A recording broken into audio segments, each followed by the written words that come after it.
یونس نے ابن شہاب سے روایت کی، انہوں نے کہا مجھے عروہ بن زبیر نے خبر دی کہ انہوں نے حضرت عائشہ رضی اللہ تعالیٰ عنہ سے اللہ عز و جل کے فرمان اگر تمہیں خدشہ ہو کہ تم یتیم لڑکیوں کے معاملے میں انصاف نہیں کر پاؤ گے تو ان عورتوں میں سے جو تمہیں اچھی لگیں 2-2 3-3 4-4 سے نکاح کر لو کے بارے میں سوال کیا تو انہوں نے کہا میرے بھانجے یہ اس یتیم لڑکی کے بارے میں ہے جو اپنے ولی کی کفالت میں ہوتی ہے، اس کے موروثی مال میں اس کے ساتھ شریک ہوتی ہے تو اس کے ولی یعنی چچا زاد وغیرہ کو اس کا مال اور جمال دونوں پسند ہوتے ہیں اور اس کا ولی چاہتا ہے کہ اس کے مہر میں انصاف کیے بغیر اس سے شادی کر لے اور وہ بھی اسے اتنا مہر دے جتنا کوئی دوسرا اسے دے گا۔ چنانچہ ان لوگوں کو اس بات سے روک دیا گیا کہ وہ ان کے ساتھ شادی کریں الا یہ کہ وہ مہر میں ان سے انصاف کریں اور مہر میں جو سب سے اونچا طریقہ رائج ہے اس کی پابندی کریں، اور اگر وہ ایسا نہیں کر سکتے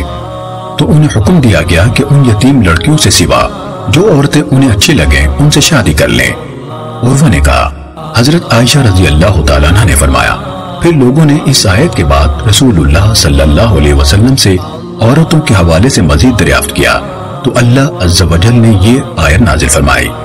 اور یہ آپ سے عورتوں کے بارے میں دریافت کرتے ہیں، کہیے اللہ تمہیں ان کے بارے میں فتویٰ دیتا ہے اور جو کچھ تم پر کتاب میں پڑھا جاتا ہے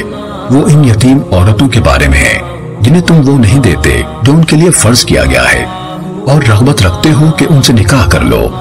عائشہ رضی اللہ تعالیٰ عنہ نے کہا جس بات کا اللہ تعالیٰ نے ذکر فرمایا ہے وہ کتاب میں تلاوت کی جاتی ہے، وہ وہی پہلی آیت ہے جس میں اللہ فرماتا ہے اگر تمہیں خدشہ ہو کہ تم یتیم لڑکیوں کے بارے میں انصاف نہیں کر پاؤ گے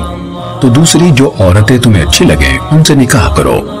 حضرت عائشہ رضی اللہ تعالیٰ عنہ نے کہا اور بات والی آیت میں اللہ تعالیٰ کے فرمان اور تم ان کے نکاح سے رغبت کرتے ہو،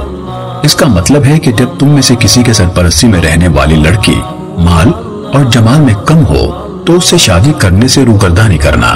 چنانچہ ان سے نکاح کی رغبت نہ ہونے کی بنا پر ان کو منع کیا گیا کہ وہ جن یتیم لڑکیوں کے مال اور جمال میں رغبت رکھتے ہیں ان سے بھی شادی نہ کریں الا یہ کہ مہر میں انصاف سے کام لیں۔ صحیح مسلم حدیث نمبر 7528۔